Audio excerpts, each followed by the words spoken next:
Hi everyone, so in this video I wanted to talk to you about the difference between the two popular forms of motivation, which is the push motivation, more associated to the David Goggins' approach of grinding harder, pushing yourself to the limit and hustling more, and the pull type of motivation, more common with Tony Robbins' approach, which is finding something that pulls you towards doing that thing, accomplishing your mission and doing more of what you feel like is your purpose, right?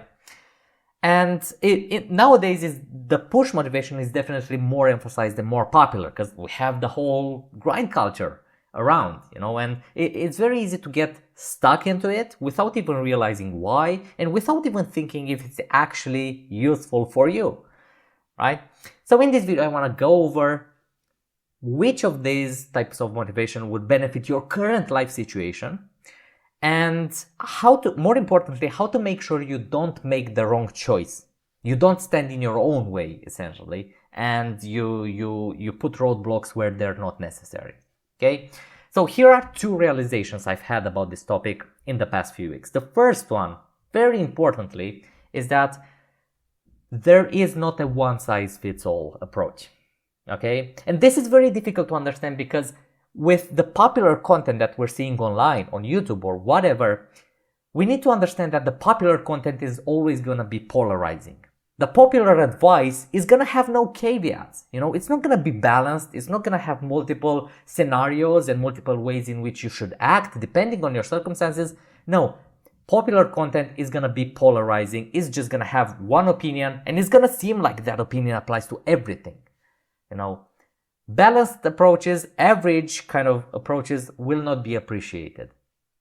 People go to extremes, creators especially go to extremes because that's what creates powerful emotional reactions. Think about the news. That's why you only see tragic situations and deaths and all sorts of catastrophes on the news, because that's what people watch. That's what creates emotional responses from them. Okay? So there's not a one size fits all. And what I mean here is that if you struggle to be disciplined, if you struggle to stay consistent and do the work that you know you need to do, then yes, you should do more of the push approach. You should adopt more of the push motivation philosophy, okay? Just pushing yourself a little bit further, just grinding a little bit more to establish that discipline, to form that habit of being consistent.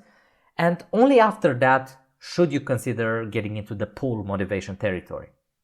Okay, but, and here's the important bit, if you're already disciplined, if you're already consistent with your work, you don't have trouble with following your routine, and it feels like you're working really hard on your project and you're seeing absolutely no results, you've been doing it for a while, absolutely no results, then grinding further, as the hustle culture suggests you should do, is only going to poison your mind even further, is only going to break yourself, is only going to burn you out more, and it's not going to lead you anywhere. Okay? This exact situation is where you would most probably benefit from a little bit of the pull philosophy. And what that would look like in this circumstance is taking a little bit of time off, relaxing a little bit more, connecting with the world around you, with the nature, and allowing your nervous system to reset and to relax so you don't fall into burnout and a lack of willingness to put in the work anymore. Okay? I've really thought about this recently. I've thought about this seriously, and I kind of want to take a day off every week from doing any self-improvement things, maybe apart from a little bit of reading and reflecting and stuff. But I want to allow my nervous system to recharge, and I want to allow myself to get the energy and a little bit of more of the pull that would increase the quality of my work over the entirety of the next week. And maybe that's exactly what's missing from your life as well. Because if you've been consistent for a while and you're seeing no results, maybe it's because you're burnt out and the quality is just not there anymore. You can't do quality stuff if you're working 12 hours or 16 hours a day or whatever ridiculous amount these hustle gurus are saying, right? So that's the first realization I've had. You really need to think about in which kind of circumstance you are currently in your life, what kind of person you are, and really, really think what thing you need right now. More grind, you need to establish more discipline in your life, or you need to increase the quality of your work and just you need to enjoy the process more, because that definitely sounds like there's a need for relaxation and recharging. Okay. Now the second realization, this is in defense of the hustle culture a little bit, is that in the beginning of a journey, you can't benefit from the pull motivation. Okay, you just can't.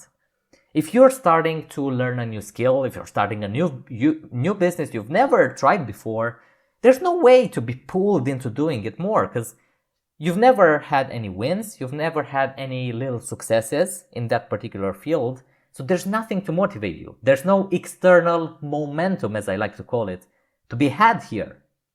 No. There's the internal momentum you're getting from establishing a routine and following it consistently. It's easier to do the thing if you've been doing it consistently for a while.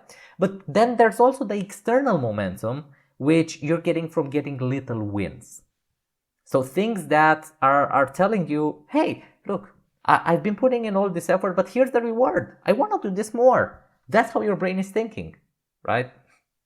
So in the beginning of a new endeavor, you kind of have no choice but to push yourself to engage in this grind until you start to see some little results, and then those little results can snowball, and slowly but surely you'll get into the pull territory more often and more of the time, right? It's precisely like getting a flywheel to turn. It takes a lot of effort to make it turn at a specific RPM.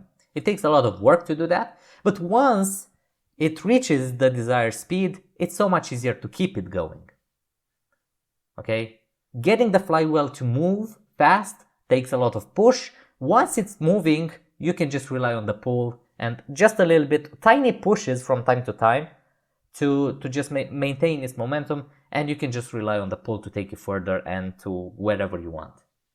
That's kind of how I think about it. So hopefully you found this video helpful, and if there's any one thing that you leave this video with, it should be that content online is very polarizing, it's very one-sided. It has this kind of vision, you're not able to see left and right because there's only one way. That's what the creator says, and definitely consider if that advice applies to your current life situation. Okay, don't assume it does by default. Okay, so hopefully you found this helpful, and we're gonna see each other in the next one. Until next time.